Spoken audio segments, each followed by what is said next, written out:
All right, we're just gathering here in 200 Park. If everybody can grab their seats, we will get started in just a minute.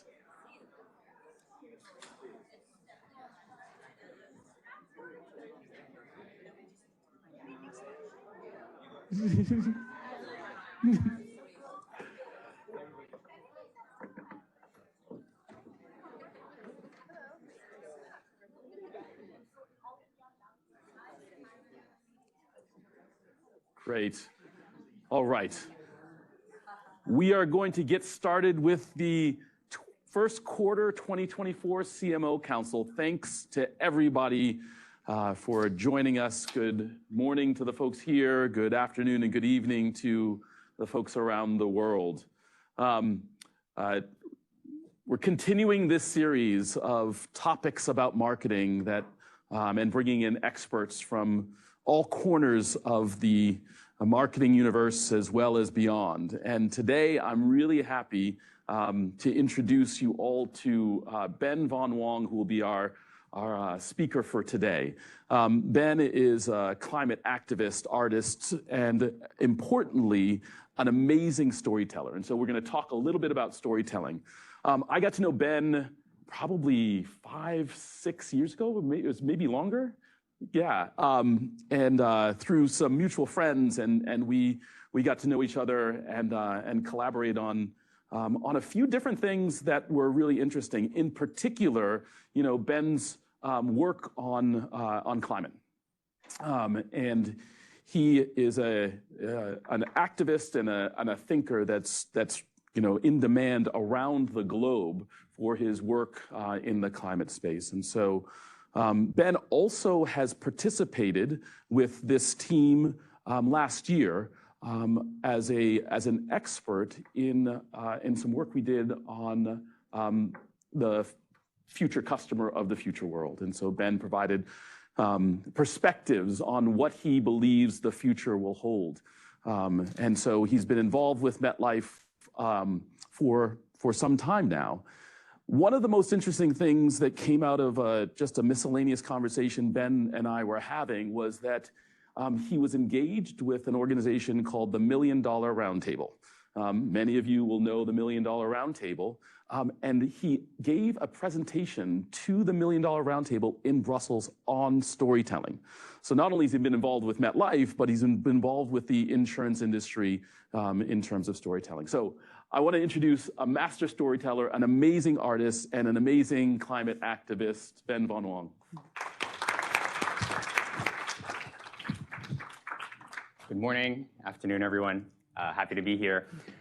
I find it really fun that I'm speaking to an insurance company because earlier in my career, when I first started out, I was doing some pretty wild things like lighting people on fire, tying them underwater to take photos of them, or even going on these random adventures like this one here, where we went on lava in the middle of the night to take some of the most epic pictures that were possible just in order to spark conversation. So basically, if you were to put me on some kind of a risk curve, I would fall really high up there with some really expensive premiums. And yeah, so it's really fun that I'm here today talking with you guys. But I think there's actually something that we do have in common, even though it may not look like it. And that is that ultimately, we both tell stories around risk. So what do I mean about that? You guys, when you go out there and sell insurance in whatever capacity and whatever role you happen to fall into, you're not selling a piece of paper or a contract. You're selling a story. You're selling a story about safety, about security, maybe the polar opposite of what I'm doing, which is a story of how I took some crazy risks and went on some crazy adventures.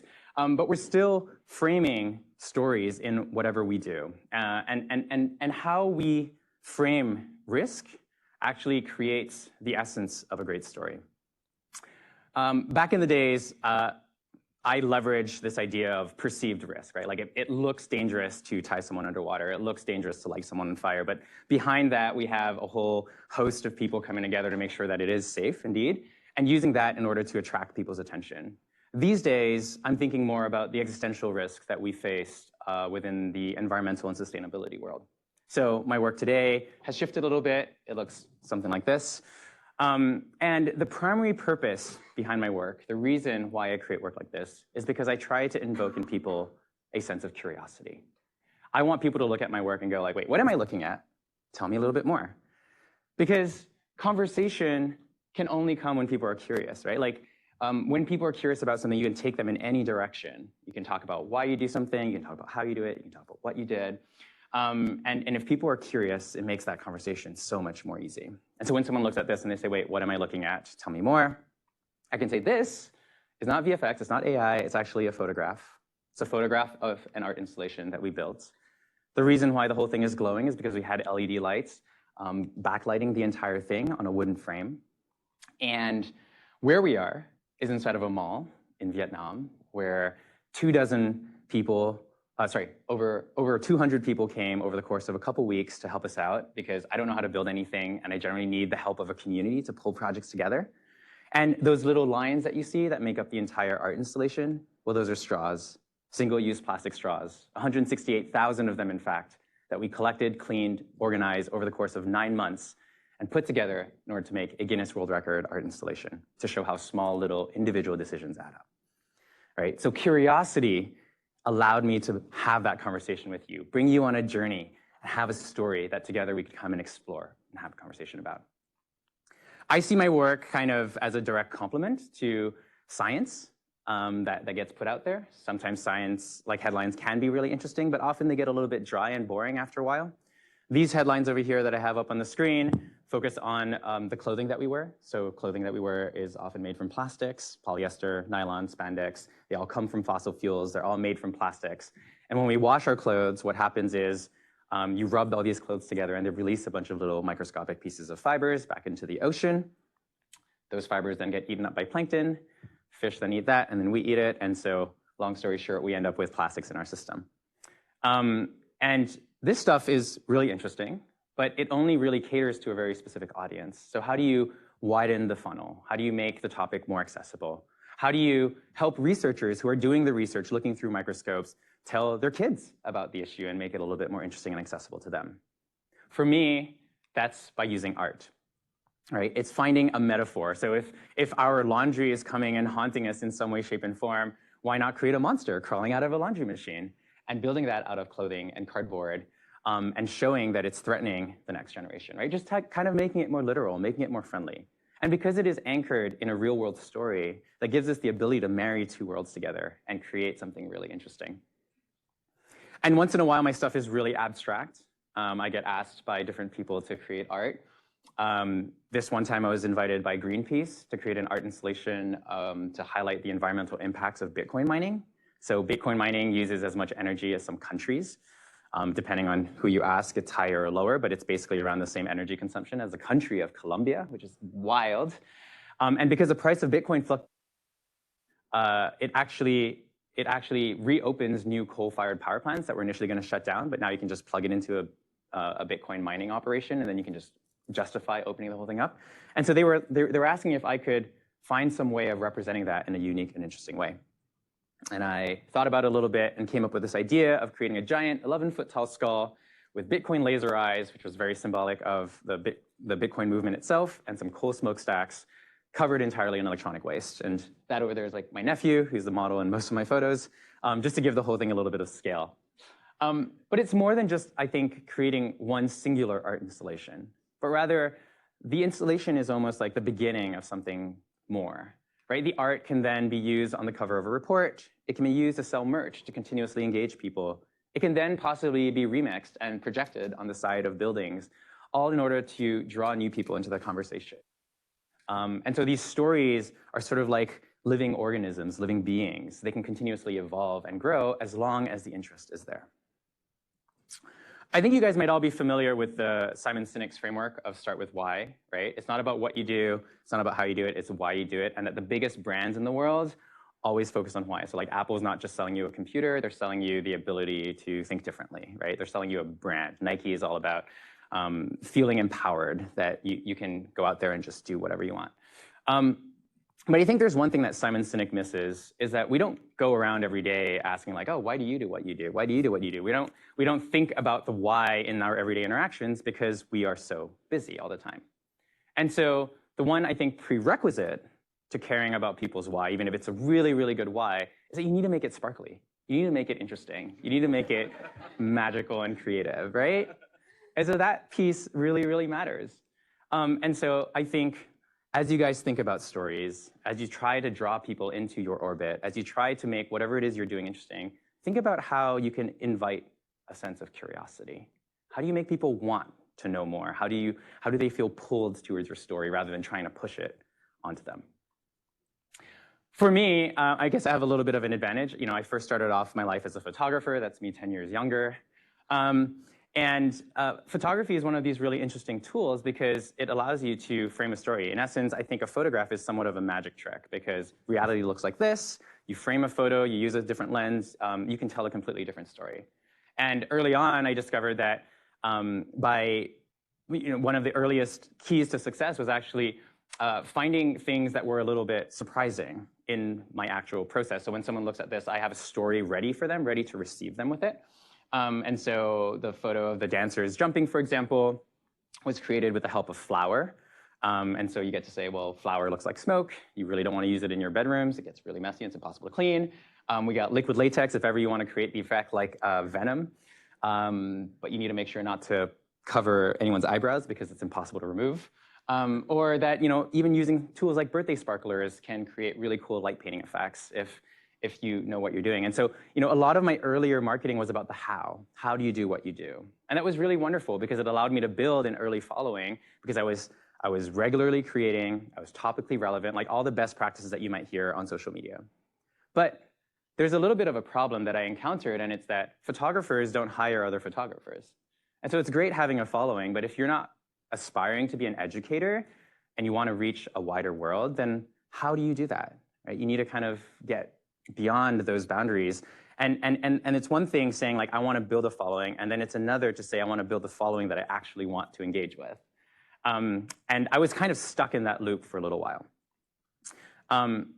I figured out how to break past that kind of by mistake while I was on vacation with my parents in Bali.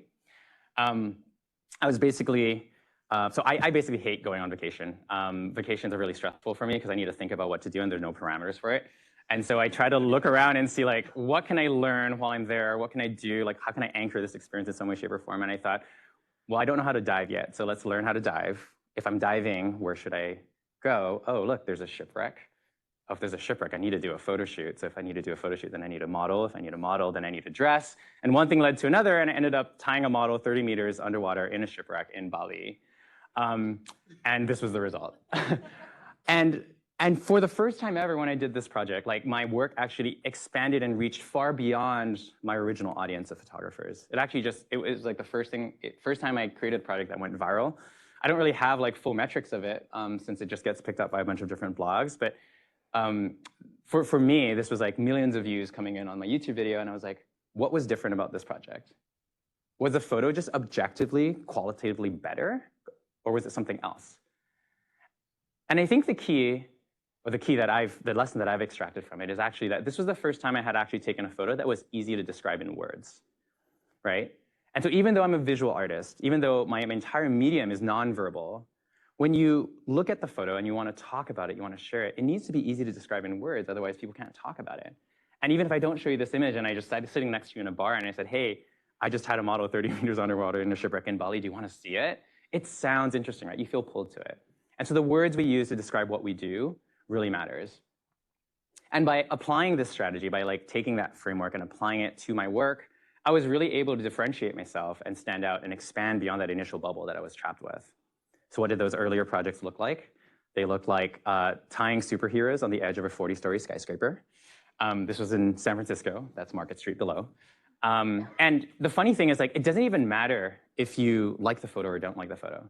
So like these photos were kind of controversial because A, they look kind of fake, and B, there's no harness. And so I actually edited out the harness, but then the question was like, well, if you put it for real, why did you edit out the thing that made it real, right? But all those kind of conversations back and forth actually create what everyone calls engagement. right? And engagement is good. Engagement means people care about what you're doing, and it means that they want to talk about it and discuss it. And so along the way, I just sort of went down and rolled down the same path. This was world's largest monastic library in Stiefedmont. I went there with a group of friends trying to recreate a real-world Beauty and the Beast. There's a friend of mine hanging out under the dress, poofing it out. And so we just like went around creating these adventures, most of these being self-funded or sponsored, until eventually I started building enough momentum where I was able to get hired. And I think that's one of the interesting things when we talk about like risky, right? Like in general, I think many brands don't want to take a risk unless they know that it's possible. And so the way you de-risk something is proving like a track record, proving that you know how to do something. So if you have a big ambitious project that you're trying to bring to life, maybe the question is, how do you do smaller successive projects that actually lead to helping people believe that you know what you're doing and that it is possible? And so my sort of scaffolding of all these other projects that I had created that were able to garner attention, that were a certain level of quality, finally led me to earning money, which is great. So this was like probably the biggest campaign that I had created at the time. It was for a company called Huawei. I think at the time they were the second largest cell phone company in the world. Now they're banned in the US. So that happens. And they basically came up with this cell phone that could do these really cool light painting photos. And so they asked if I could take the most complex photo that I possibly could using their cell phones. And it was wonderful. My face ended up on the side of all these billboards. This is in London, next to the Westfield Mall. And I ended up with like, I think just like realizing that, oh my gosh, like I think I've made it. This is what it means to be a commercial photographer. To get these huge jobs, huge campaigns where you get to be yourself, you get to be creative, you get to be celebrated for just experimenting and exploring. But there was a problem. The problem was that it was boring. I just spent all my time in meetings, and at the end of the day, I created something that got a lot of visibility, but it didn't have any meaning or purpose behind it. But what was its goal? Its goal was to move product off a shelf. And I used that money to say, okay, wait, let me take the time and take a step back and think about like, what do I want to do? What do I care about? And when I took a step back and I think about that question, I thought of a project that I had created for this family. This is Eliza, and this is a video that I made. Her father basically reached out to me and said, hey, I saw you online. You seem to be really good at going viral. My little girl was just diagnosed with a terminal degenerative brain disease. She is basically at the age of 3 years old, is slowly going to lose the ability to walk, talk, and speak. It's like a reverse version of children's Alzheimer's. And there's no cure that exists in the world, but we really think that it's possible if we just raise enough money to get her treated. And I was like, I don't know how to make a video, but if you don't find anyone better by this date, I'll be free and I'll just like come by and try to make something. And so I ended up flying over to their place, sleeping on their sofa, and over the course of 10 days, filmed them, made a video, and over the course of a month, we raised $1 million. By the end of the year, we raised $2 million, and it actually became the most funded campaign on GoFundMe back in like 2014. And most importantly, she became the first person to receive a treatment, like a clinical trial. And the battle still continues. Obviously, medical things don't just get solved in one go. But when I think about the power of storytelling, and I think about having a skill to make the world a better place, like that is kind of how I envision it being used, right? And so the big question that I had in my mind is, how do I combine these two worlds? How can I take the best of making the world a better place and having a blast doing it? Like, how do I combine these two worlds together? And it wasn't really clear. Because when you think of social impact work and you think of documentaries and so forth, it's like always kind of like sad, very like realistic. And my stuff is like really not realistic. And so the transition was pretty hard. But I had given myself a year. I had taken like a self-assigned sabbatical to figure this out. And initially I went into documentary filmmaking, and it just got too dark and too depressing. And so I tried to like figure it back out, bring it back to fantasy. My whole idea was like, oh, I can just work with nonprofits. I'm sure they would be excited to like play with me because I have this cool portfolio. But it turns out, no, we had like a total like mismatch of risk tolerance. Nonprofits are really safe, really secure. They don't want to take big risks. They don't want to try anything new. And I'm like, let's try something really crazy. And so once again, what do? You have to take the steps yourself and show what that looks like. So my steps were, based on the network and the ideas that I came up with my community. One of these first ideas was to go storm chasing to raise awareness for climate change. So it turns out that I had a friend who was a storm chaser, and one of my, we were calling out for volunteers to come and join us on this adventure.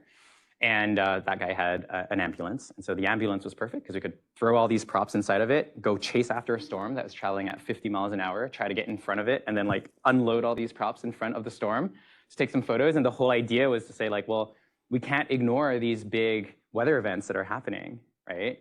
And so these big brewing supercells were just captured with ordinary people doing ordinary things in front of these big storms. And while I think this, like, compared to my previous work that was like super ingrained in fantasy, wasn't quite at the same caliber visually, there's still, it was still really interesting because it sort of gave me the hope that there was this ability to combine these two worlds together. That maybe something as abstract as climate change might be able to leverage a little bit of fantasy and magic together. And so I kind of kept going down that path, kept figuring it out. And so I was still teaching a couple of photography workshops here and there just to earn a little bit of money. And so I would like end up somewhere, like I was invited to go to Fiji, and I was like, okay, well, what is there to do in Fiji that would be impactful and interesting? And so in Fiji, I was Googling, and it's like, oh, Fiji has some really amazing shark dives. I'm like, oh, cool, sharks. Let's learn about sharks. And so it turns out that we kill like 100 million sharks every single year. And sharks are an apex predator. We can actually like gauge the health of the oceans based on how many sharks are present. And I thought, all right, let's try to do some photos of sharks. I already know how to tie a model underwater, right? Like we already established that part's possible. Why not do the same thing with sharks swimming around? And so over the course of a week, we managed to find a shark scientist. We found like a space that would sponsor us. We found a shark scientist where, there's basically this cave structure. And the shark scientist would have like a cage that he would like hold in his hand filled with dead fish. And you just like shake it in the water. And then it would start smelling like dead fish. And so the sharks would come and swim by and try to like figure out what was going on. And because we were in like a cavern, they kind of came in and they didn't have like a way out. And so they would sort of just circle. And as they were circling, we just had to get them and hopefully line up the photo and try to get the best photo possible. And obviously, this is something that's like really hard to get any nonprofit to support. So what we ended up doing was taking all the photos, documenting the whole thing, putting it together, and then reaching out to different nonprofits and say, hey, this thing is done, no risk. Would you like to collaborate? Would you like to do something? And we ended up launching this, hit the front page of Reddit 3 times. We got 80,000 petition signatures to create shark sanctuaries. And so tried our best to connect what was just fantasy into action and merging those two worlds together. But the problem with these projects, as cool as they are, is that they're sort of not repeatable. Like, it's not like you can just tie anyone in front of sharks and attach a cause to it, or you can't go storm chasing and do that. And so even though these were really cool projects, I hadn't quite come upon the formula to make things work. And once again, it wasn't like a linear journey. It was just me sort of hitting my head against the wall in different ways and creating little bits of scaffolding along the way until I eventually created this next project. And instead of telling you about it, I'll just show you a quick video.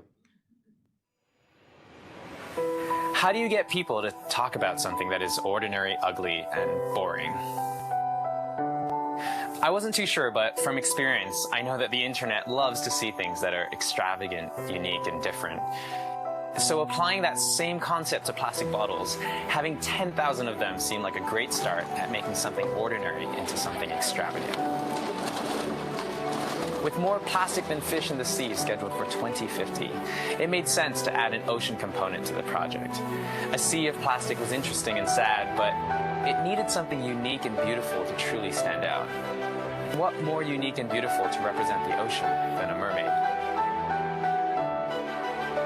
And so with the help of a waste management center called Tomra and a local artist called Cynthia, we ended up with 10,000 plastic bottles that came in a 50-foot truck, along with a beautifully designed, handmade mermaid tail. This unexpected combination, I felt, had the potential to be something truly different. So with all 3 components to make things shareable, the extravagant, the unique, and the different, I felt like we had all of the ingredients necessary to create something that could potentially make the boring topic of plastic pollution more shareable.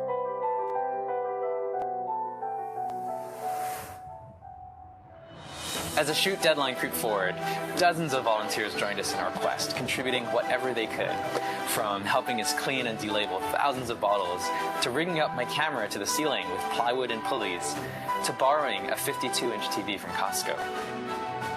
For the mermaid, talented artists came together to transform our beautiful model into a believable mermaid. And before I knew it, all the pressure was on me, waiting to see if the concepts would work or just be flushed down the drain.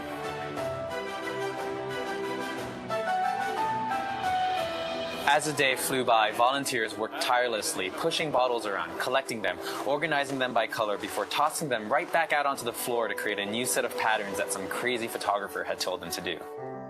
Slowly but surely, an extravagant, unique, and different series appeared, just like I had hoped.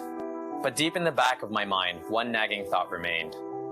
How much difference could a series like this possibly make in encouraging people to stop using plastic bottles? Honestly, I'm not sure, but I guess I'm about to find out. So the backstory of this project is that my sister was getting married, and that's why I was in Montreal. And my mom was just like, hey, I just found this mermaid tail designer, you should check her out. And I was like, huh, interesting. I really want to work with this mermaid tail designer, but I want to tie it to something impactful. And so I just started looking at what are different ocean issues that were available. And then this idea of creating a plastic ocean came to light. All we needed was one recycling center that was willing to lend us these 10,000 plastic bottles in order to do this. And we returned it all after. And we were able to pull this project together over the course of a week. I had all these family members in town to help us clean bottles. It was wonderful. And at the end of the day, we ended up creating this series that got over like 30 million views. It was on the front page of numerous newspapers around the world. And it was just one of those unexpected successes that, sure, the work was great, but it also happened to, like, I think I got lucky. It was the right time. The Great Pacific Garbage Patch had just been discovered. There wasn't a lot of plastic art that had been created at this point in time, and just hit sort of a zeitgeist. But I think more importantly than the individual success of this project is that it sort of created a precedent for the kind of projects that I might be able to lean into, which was to take all this waste, all this overconsumption, and find a new way of adapting that and making it interesting. And so I think in the same way that once you come up with a workflow that works for you, a sales tactic that works, a series of stories that you know how to string together, those processes matter. And then once you figure it out, it's really hard to get there, you can slowly stack upon them, and then you can build momentum. And so for me, I would go to talks like this, presentations, and tell people, if anyone has a lot of stuff or knows where I can find it, please let me know. And I'd end up somewhere completely different. This was in Cambodia. It was an old abandoned factory that had been left behind in the 2008 recession.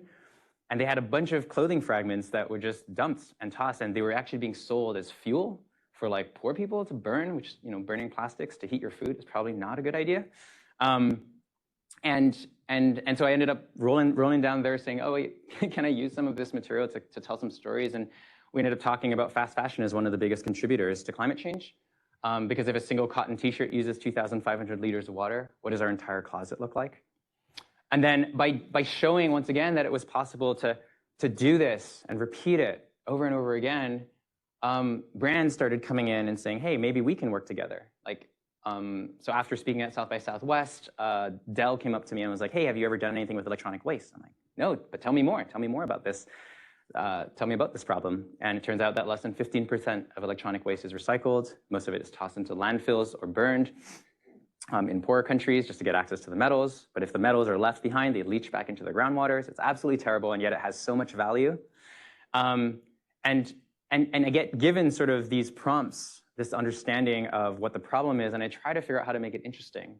And while the work looks really unique, it's really just me borrowing a set of ideas from other people.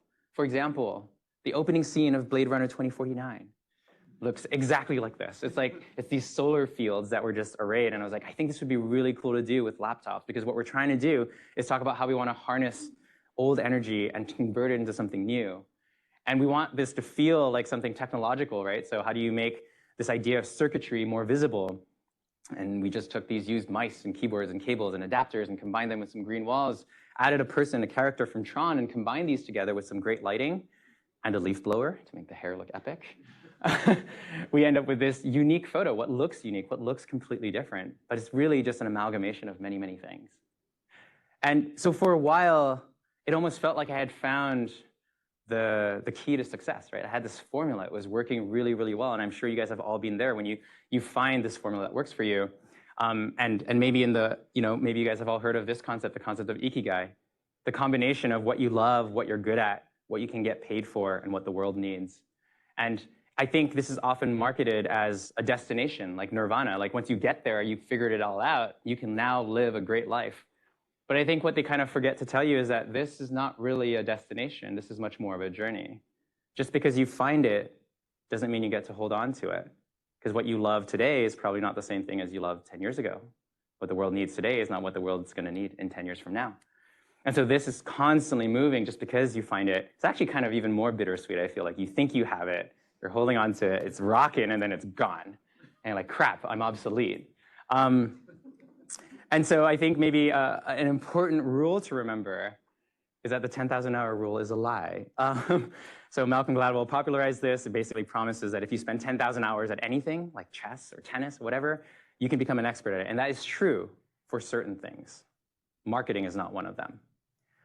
It is true for things where the rules of the game don't change, right? So like in chess, the rules aren't changing every 2 years or every 3 years. There's not a new algorithm coming in, completely modifying the way the dynamics work. There aren't new players that get added to the chessboard. But in the real world, things are constantly changing. What works today doesn't work tomorrow. And yes, you have the best practices, like the fundamentals of what makes a good story. I think all these are true.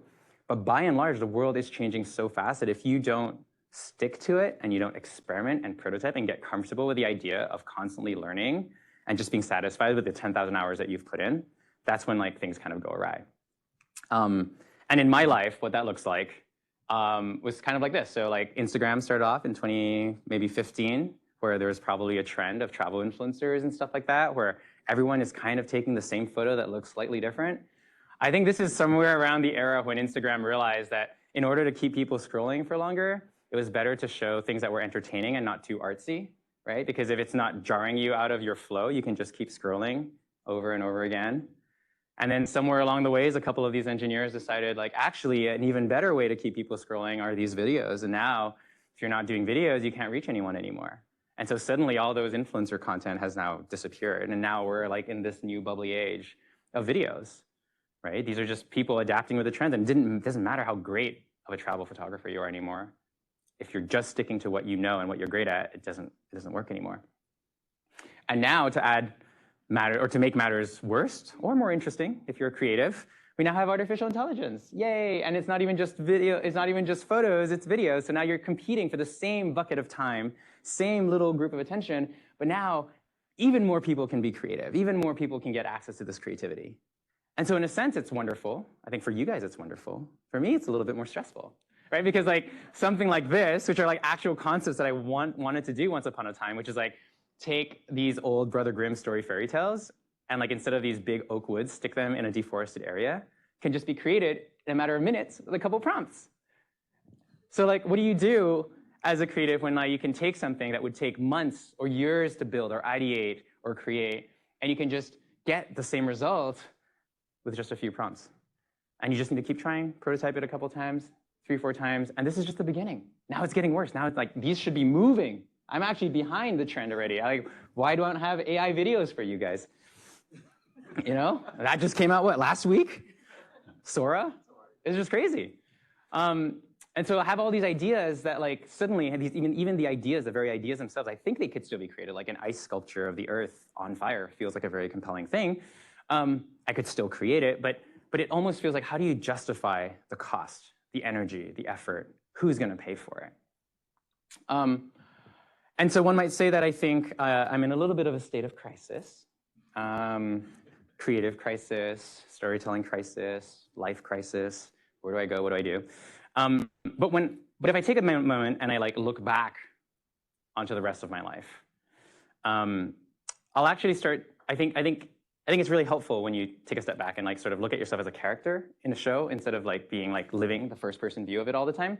Because when you take a step back and you look back, it gives you a different vantage point to kind of strategize from. And when I think about the topic of crisis specifically, and I take a step back and I look at my life, I actually see that actually for most of my creative career, I have been in some level of crisis, right? So if I rewind a bit, when I first started, I was doing beautiful work like this with people who had great costumes. This is a Burning Man costume on the side of Sutra Baths. I was taking beautiful photos, but I couldn't reach the right audience, so I couldn't get paid. Right, that's a crisis. And then over time, I figured out how that formula of how to make things conversational, how to make things spread, how to make things visually interesting. And that got me to work with companies like Nike. This was hanging off a 40-story skyscraper in the Philippines with some athletes, showing how they were different, thinking differently, and bold and brave. And so that was wonderful. I was getting paid to create great work, but now suddenly I changed. What I loved kind of shifted. I felt like I wanted to do more meaningful work. And so I was back trying to figure out how do I tackle different issues, stumbled in on environmental issues as a really good topic that could combine fantasy and reality, but I was back to not earning money. And then that's also a crisis. And then I figured that part out. I'm now getting paid, wonderful. Like Greenpeace commissioning me to talk about how every 60 seconds a truckload of plastics is flowing into the ocean. All this is feeling good right now. I think I have it figured out. But no, the algorithms are shifting, and so the value of photography is actually going down. So like no one's really commissioning that work anymore. What do we do? What do you do? What do you do? What do you do? Like I'm really good at creating big, complex stuff. How do I earn money doing that? Where's the market? Aha, I know. I am going to shift from photography to experiences. I'm going to create an art installation instead. Why don't we create art installations? Anyone can take photos of it. This is a foul-proof plan. I'm in Egypt. We're prototyping this thing out with a conference, create the world's tallest closet to show how many clothes a single person might wear over the course of their lifetime. Wonderful. What could possibly go wrong? Oh, whoa, COVID. No one's gathering. Great. Like, what are we doing? Right? And I mean, you guys have all gone through COVID, right? Like, these crises, they just happen, and you kind of have to make a decision and figure out what to do with them. And this stuff is just, like life just hits you in all directions sometimes, and you just go like, okay, well, what am I going to do about this? And I think for me, it's been about maybe renegotiating my relationship with crisis, and maybe something I would invite all of you guys to do. There is the Chinese characters for crisis are actually made of two words. It's pronounced weiji. And then on the white side, the white character, it's 危险, which means danger. And 机 is the orange side, which means 机会, which means opportunity. And so crisis is actually formed of two characters, danger and opportunity. And I think one might argue that the reason my work looks the way it does today is because I was faced with all of these moments of danger that challenged me to think differently about what I was doing. And so the crises are not necessarily a bad thing. They may be more of a feature than a bug, a feature of a life well lived, well challenged, one in which you're not running away from the things that are hard, but rather facing them head on and thinking of unique and interesting ways that you can engage with it. And I think that changing your relationship to crisis is kind of important, because if I zoom out even further again, the average person, the average human lives 4,000 weeks. Like, so every one of these circles is 1 week of my life. And I've already gone through quite a few weeks. This is kind of terrifying. And so like the red is like how long it took me to find a camera. And then the orange is like me finding a camera and figuring out how to earn money. Then it was figuring out how to earn money and then finding purpose, and then finding purpose and shifting to installations and so forth. And so it's like basically I'm going from one crisis to another fairly consistently, right? And so if I don't actually figure out how to live with crisis, then I'm just going to be stressed all the time, and life is going to be really, really depressing and stressful and hard. And so by seeing every crisis as an opportunity to innovate, to explore, and to experiment, I think it's just like a far more healthy way of moving through the world. And something that I think would be fun, because ultimately, the crisis of today becomes a story of tomorrow, right? Like so many of these stories that I've put in front of you today are just moments of crises. But now, instead of having the crisis be the end of the story, it's the middle of the story. And that becomes so much more fun. Because if it's the end of the story, then it means you've ended in failure, right? Like right now, it could be the end of a story where I'm like, all right, artificial intelligence came into the picture. Sunset Von Wong's career. But that's not really what it is.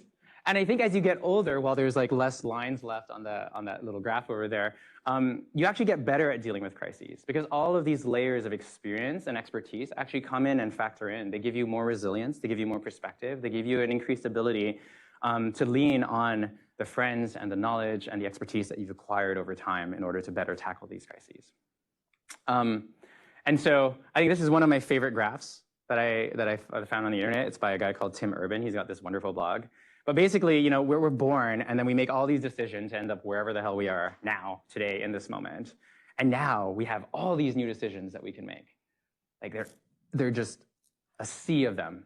And some of these decisions are right, and some of these decisions are wrong. Some of these decisions are going to take you closer to your goals, your personal goals, maybe your corporate goals, maybe those two, hopefully those two are aligned. But there's definitely some outcomes that you're like, I don't want to go there. And so how do you make sure that you stay aligned? And this is a question that I think I have to think about a lot because I don't have a quarterly review. I don't have anyone telling me what to do. I just go. And so for me, that means like, I generally try to interrogate, like, what are my values? Like, what is important to me? And I think knowing what matters to you, knowing where you would like to go will actually inform the direction that you end up taking. It helps sculpt and create the life. You don't need to always go in a straight line. Actually, even if you tried, you would fail. So might as well not even try. But at least head in the right direction, right? Like have the right bearing. And I think knowing what your values are and knowing them deeply is really, really helpful. I want to give you an example of that. So during the pandemic, I love the pandemic. There's not much going on. I was stuck in Montreal. We had curfew for 18 months in Canada. So it was pretty miserable down there. But I still managed to get one project. And this project was a huge compromise because I was supposed to go create this art installation in France. But France also had some really strict COVID rules. And so I said, what if I build this in Montreal and we'll ship it to you? So I ended up building like a mobile art installation that could be shipped over. And I wanted to talk about how we needed to tackle single-use plastic production, not just like downstream recycling. Because I don't know if you know this, but like plastic production has never gone down since the day it was invented. It's only gone up. And so like, despite all the awareness that we have around the issue, solutions are not really anywhere close. And so I was like, okay, well, let's take this idea, the importance of turning off the plastic tap, and let's give it form in a multitude of different ways. My nephew was born during the pandemic, and so that was the beginning of his modeling career, being taken to all sorts of terrible places. But like, I mean, like, this is, yeah, he's really in a landfill. And, but like every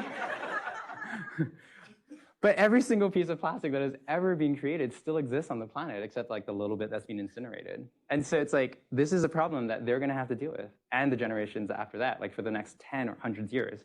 And it just feels so salient and so important to do something about the issue. And so for me, during the pandemic, despite being trapped at home, it was like, I still believe that installations are going to be valuable because I think that I can still take photos of them. I think the world's going to open up eventually. I think there's something there. I still want to keep to like what I care about, and I'm just going to trust that the world's going to need it and just hope, because things just keep getting worse. So my work is going to keep being more important. At least that's the hope, right? And so that's how I kind of stuck on that bearing. And then along the way, you know, this was a cool thing because it was a gig that ended up getting my art installation on display in a gallery in Paris. And on paper, it was very successful, right? Like it ticked off like a bunch of boxes. I think it was well paid, created pretty art, it was in a fancy gallery. But it's kind of missing the one thing that I think got me on this path in the first place, because creating good work that was well paid, that was on display in a fancy gallery, was never the original intention. The original intention is to create work that makes a difference. And I think when you really know that, that really helps to inform you on what risks that you're supposed to take. Because you can't really lead a life without risk, right? Like when you think about doing meaningful work, it often comes with some level of risk because you're trying to take a step and change, take a step to invite people to transform and think differently, right? And so for me in this project specifically, what that looked like, wait, that was a slide that was supposed to be there. But for me in this project specifically, it was about thinking about how, you know, if the world right now is dealing with this major crisis, where could this work go and have the greatest impact? What if the purpose of the art wasn't just to create the art, but rather to get it, to prove that it was done and get it in front of the right people? And so it just so happens that this is right around when the Ukraine war was happening. A gathering of 1,500 delegates from 193 different countries were going to be coming together to negotiate a global plastics treaty. And I was like, how do I get my work there? And this is like the complete opposite workflow. This is now, I need to fundraise to get money to build something, art, that is like really not top of mind for most people. I need to figure out what are the production elements. I need to collect all of this plastic. I need to find the nonprofit partners in order to build this. I need to get permission from the United Nations to build this art installation there. And just to give you a sense of how tight it was, I got permission to build this art installation on Friday at 5 p.m. for a Sunday install for a Monday conference. Like we were already there. We had already collected this stuff. We had already fundraised the money. We were just like going, I hope this works out. And so sometimes you just take these big outsized risks. Why? Because it's something that you believe in, something that you believe needs to exist in the world. And when you put yourself out there, sometimes it fails and sometimes it succeeds. But that's how you create I think art, in my case, that really makes a difference. Stories that move people. And so this art installation, I can't say that this art installation changed anything. I don't think that if my art was there or not there, would it have made a difference? So impact measurement, very hard in art. But what I do know is that the art ended up being the single focal point of conversation that everyone could agree on. It didn't matter if they were in the for-profit sector, to the nonprofit sector, the commercial sector, like everyone knows and agrees that plastic is a problem that has to be tackled. From ministers to deputies to activists, everyone used it as an opportunity for a common language. In fact, it was such a successful piece of art that the United Nations ended up putting it on the side of their plastics report that was just released a couple months. And because of that, it's also led to a series of remixes of this very same art installation that has been recreated in numerous places around the world where more conversations continue to happen, right? But none of this would have happened if I had just said, hey, that project was great, I got paid, I'm proud of it, I'm gonna stop here. And so knowing why you're doing what you're doing and constantly referencing back to that, I think is really, really important to make sure that you're pushing the boundaries of what you didn't even know was possible. Like, I didn't know if it was possible, and now I kind of have this weird chapter in my life where we're like, okay, I did that thing. How do I beat it next time? And so ambition and risk are inseparable, right? I think that's really the point I'm trying to get at here, which is that no matter, like if you want to do meaningful work in this world, you have to take some level of risk. Those two can never be separated. If anything, I found this little graph online and I was like, oh, I think this is kind of perfect. I mean, everyone here in this room is theoretically a risk expert. That's like what the entire insurance business model is predicated on. And so you getting really good at your work, figuring out what are risks worth taking is what the work that you do every single day, which enables people like me to do the work that I do so that I can make sure that I'm taken care of, right? And so somewhere in here is also ripe fruit for exploring, like what are the risks that haven't yet been taken that you would love to see exist in the world? What are the risks that you're willing to take personally or on behalf of the company? And I think in that sort of zone there of ideal mix of risk and reward is a really ripe fields for picking, and one that I would encourage us all to kind of dive a little deeper into. For me, the risk that I'm kind of exploring right now, the zone of discomfort, beyond the AI piece, which I can't really control, it's just gonna happen. But is that like my work these days feels like the intersection of science and art has just continuously like sort of flourished in a sense of despair. Because the science that we're looking at least in the environmental space, is always depressing. Like nothing is ever good coming out of that. And I'm creating art to represent that and raise awareness for it and try to get regulation around it. And I'm just like, oh my gosh, I'm like so depressed all the time. Like does any of this even matter?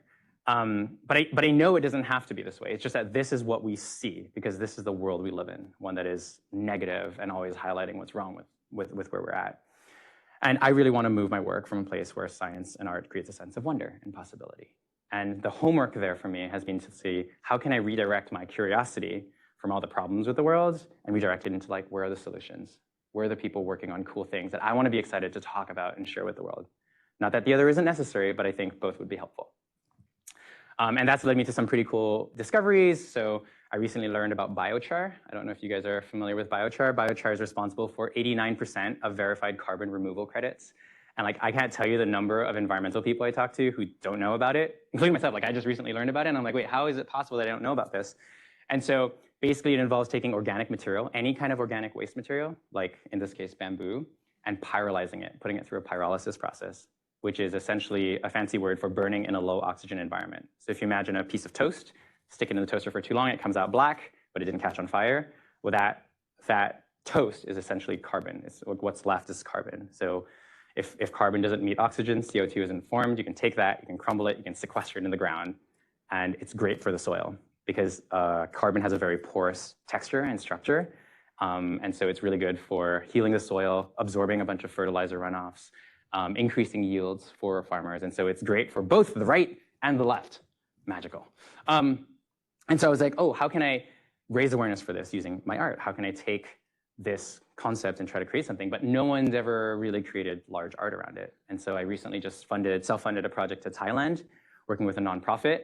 We converted each one of these bamboo sticks into feathers of a giant phoenix that we then created, and somehow pulled together this thing over the course of a couple weeks, 6 meter tall phoenix rising from the ashes to fight climate change, to help share a story of hope, right? Stories where it's like, oh, hey, there is a way that we can remove carbon out of the air. And guess what? It's accessible. Like, people can do it in any part of the world with any income level. Like, it's great to have a little bit of hope. So that's the direction that my work is currently floating into. And if we return back to this, and I'm almost done, if we return back to this diagram, of like starting with why is still important, right? Not just the corporate why, but also the personal why you do what you do, because that's ultimately going to set you in the right direction. But as we look towards all these tools that are available to us, all these artificial intelligence tools that are coming out quicker and faster before, this ability to create sparkle is entering your hands, right? You no longer need to hire a person like me to do this stuff. Sucks for me, but great for you. Which means that the power of innovating, the power of creative thinking is right at your fingertips. It doesn't need to be the output of what you do. It can simply be a step in the creative journey. What would it look like if I visualized this? What would this thing I'm working on look like if it were a poem? Is there something in that poem that I can extract back into my world, right? So the tools of creativity are at everyone's disposal, and from there, you can figure out the nuggets of a fantastic story. And so I'd like to leave you with 3 questions to conclude my talk. The first question is, how are you cultivating curiosity? I think curiosity is both in what you say to others to draw them into your world, but also where are you directing your attention? Because what you are curious about eventually becomes what you create. The second is, which crises are you celebrating right now, right? And I know it's like a really weird way of phrasing it, but I'm sure that each and every one of you is facing some kind of a crisis, because we always are, no matter how put together we look. And so is there a way to think of that crisis in a different way? Can you reframe it as an opportunity? Can you think of something you haven't yet tried that would be interesting to try? And last but not least, what risks are you inviting into your life?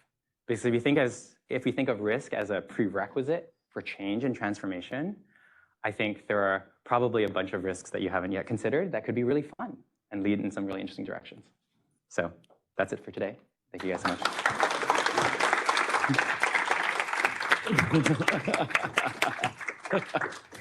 Thanks a lot, Ben. That was absolutely fascinating. Just really, I mean, the storytelling aspects, the evolution of the story was also like a feature of this, and some really important questions. We do have a little bit more time, I think. Is that right?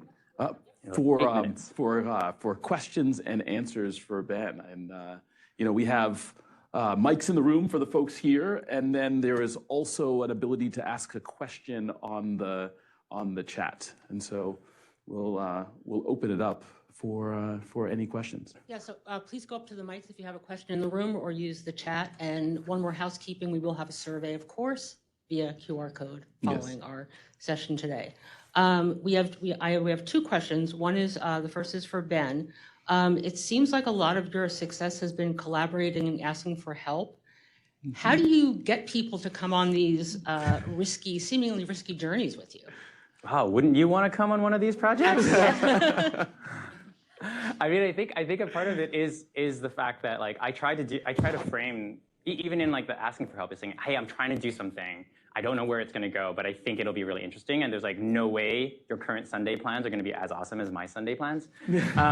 Sort of a situation. I think people just generally have, people like to be part of something greater, right? Like, people are so desperate to have experiences that mean something and that matter. And that I think if you were looking to participate in something like this, you would really struggle, right? And so to know that your expertise, your skill, or even your energy and your joy can help shift an experience in a meaningful way is quite interesting. And so I think I generally try to tell people what the big vision is, like why, like once again, why are we doing this? What are we doing? Like, and like how you can help, right? It's just breaking it down into these buckets and inviting people to do something different. The thing I am struggling a little bit on is how do you find more time for play, right? So like a lot of my work is very serious. But like, what if I just want to like explore and experiment? How can I find friends to do that? That's a piece I haven't quite cracked yet. So if anyone has any ideas on that. Great. Great. We have a question from Michael. How do we apply what Ben has shared today to GBM? Yeah, so I think I think there's a lot of applications. I think one of the most important things for me being at MetLife is really focusing on the why. We have an amazing why, that's built into kind of how we work and what we do, and I think tapping into that both personally as well as professionally, as individuals and as teams, I think is really important. I think the second thing is this idea of curiosity, I think, is absolutely important. It's the thing that creates connections between, the people in this room. It's the thing that creates connection between, us and our customers. It's the thing that allows us to find ways to grow and develop. And so I think curiosity is super important. And then the last thing I'll say is that this journey towards, creativity and storytelling isn't just for the folks who are doing the specific creative work. It's actually something that everybody can participate in. That's the magic of kind of what we do, is that, and as marketers, is that there's always some way to be more creative, regardless of which part of this function that we're in. And so I think taking lessons from Ben's journey in terms of creativity and building stories, I think is something that, all of us can do. We have G in the microphone. Oh, no. Okay. Oh, it works. No questions, but just two comments. First, you showed, and you said it's crisis for you because there's AI and they can create cooler things than you in a second. But if you didn't have the story behind and your ikigai and why, I think I wouldn't have been here today, and none of us would have just come here, sit there and listen to you. So I think the story is the reason that why everyone's paying attention to your art, and also why it matters. So I don't think AI is necessarily a crisis for you or any extra, because nobody's gonna be thinking further and deeper while seeing an art piece that AI just created. But when it's human involved and someone's purpose and intention involved, we get to think further and deeper. It's like reading a book. And the second comment is, I don't know if you or any of you know about a podcast called How I Built This. Yes, yes, I great. love it. I'm a huge fan of it. That's why I'm literally looking forward to my commute to listen to that podcast every single day. And I would love to listen to your story one day on that podcast. And also, I don't necessarily want to see our business at MetLife as a risk mitigation or de-risking or crisis, whatever, solution. I think, what if we switch or shift our mindset from risk or crisis focus, which kind of seems threatening people for their future, but what if we can kind of put their perspectives into seeing their future in a more guaranteed and secured way, that we bring more hope, that we bring more guaranteed security for themselves and their family. And I think that's why when I say the crisis, I think it doesn't have to be so negative in that way. And then MetLife as an insurance company, when we sell our insurance products or pension products, it doesn't have to be always so focused on the future concern or anxiety. Yeah. So that's just two comments. So thank you for your storytelling. Thank you. Yeah, thanks, G. Fantastic. Yeah. Ben, here's another question for you. So if someone is not creative visually, sort of how can we take what you shared today more in storytelling, whether it's to our consumers or internally with other colleagues and things? Yeah, I mean, I guess it depends on the context of why are you trying to create visuals? If you're trying to create visuals as a stepping stone for inspiration, for example, so every time I get invited to create an art installation, my first job is researching what other people have done. So I'll be just on Pinterest boards, or I might whip out some AI softwares and start giving it a bunch of prompts and just throwing a bunch of stuff at it and seeing what comes back. And so it's just that the final result of what I do is actually visual. But I've also tried to take my work and throw it into a text prompter and figure out what kind of text is it going to spit back at me. Or through conversations with other creatives and other people, you have new ideas. And so I think thinking of it less as I'm visual, I'm not visual. It's much more just how can visual language be something to tap into? What new inspirations can come from it? How would a visual representation of something help clarify an idea So I don't know, like I think books these days are starting to come out with diagrams that they're adding in to whatever point they're trying to make, and you can know like how important a good diagram is to highlighting a concept or purpose. And so sometimes it's just about like what do you want that visual to, like how do you want that visual to serve you, and finding a different way of adapting it. All right, we have one more question in the room. Two. Oh, Two. Oh. You go first. No, you go first. All right, I'll go first. I wanted to probe a little bit on curiosity with you and how you ignite it, and whether it's like your internal voice and something that's driven by just internally questions that you pose yourself, or if you absorb it from those around you and what you're learning from your environment, kind of the balance between the two of those. Yeah, so I think everyone has a different relationship to curiosity. My curiosity generally comes from people. So I like really love meeting people who are super passionate about whatever they are doing, and it sort of doesn't matter in what vertical they fall, and I just want to like pepper them with questions. Whereas like watching YouTube videos alone in my room is not really my way of being curious. Watching documentaries a little bit less so too, because it's a little too serious. And so I just try to lean into that. So where can I find the unique and interesting people that I want to learn from or collaborate with, and how can I befriend them, and how can we like talk about collaborating? It's one of the reasons that I just moved to New York. I was thinking like, oh, where is the highest concentration of like unique, diverse, interesting people that are doing cutting edge stuff who often have 4 or 5 hobbies? Like it's right here. And so that's why I just decided to move here, because I'm like sort of, it's really hard to, I think if you're always chasing an outcome, like the outcome of success, that's all you're ever doing, you're chasing it. But if you can create the conditions so that so that success becomes inevitable, I think that's like a lot more gentle and easy of a way to do it. So just like, what does it look like to nurture the conditions for your curiosity to thrive? Would be like a different way of phrasing it, a different way of prompting that.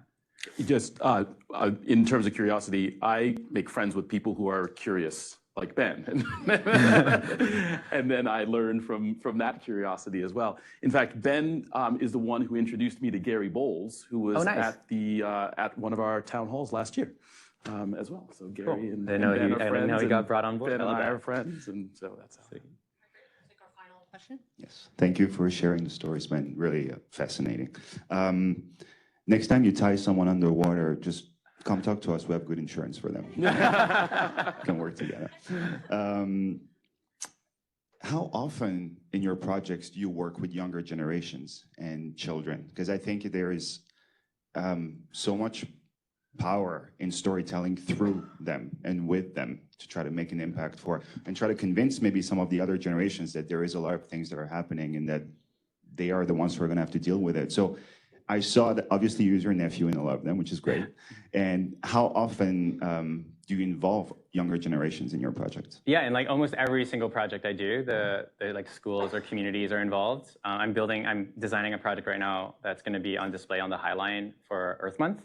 And in order to collect all the plastics, we got a bunch of schools that contributed. They ran these kind of collection campaigns in order to do that. And then now we're moving into like the sort of a sorting and assembly phase. And then the older kind of high school students are invited to come and help out. And so every project kind of has a bunch of like community involvement if they're available and around and interested. The biochar phoenix that we created was actually done with the help of a bunch of university students from an architectural school who just came and like slept in tents for 10 days to help us out. And so the next generation is always involved. And then as far as like the sort of long tail effect of involvement is like, I create videos like the one that you saw specifically because they work well for the younger generation. And so every so often there are like some students that hit me up on Instagram and like, hey, I just saw you in my classroom today. And so I try to create the tools that make these topics a little bit more interesting and accessible. And then the last thing that I'm doing is like, I actually just redesigned a small version of the faucet, the giant plastic tap, in a cardboard edition so that you can just origami it together over the course of a couple hours with some hot glue. And that you can stick that on a light stand and put that up in your schoolyard to try to get people to change their behavior. And so the next phase, which is kind of hard to do so many things at once, but the next phase is to try to figure out like how can I create more sort of open sourced editions of this stuff so that students can leverage it for their own activism, because I think that's so much of empowering the next generation is not just about telling them what's wrong, but like giving them an opportunity or pathway to get paid attention to. And like I think once you know that you can create change, like it only needs to happen once, or once you get published in a newspaper once, you're like, oh shit, like this seems like something I can do. That feels like a very valuable thing. So that's kind of the direction that I'm headed right now. All right. Thank you. Thanks again, Ben. So please take out your phones, take a moment, fill out the survey. We will see you all again for the next town hall that's coming up. All right. Thank you all very much, and thanks to Ben again.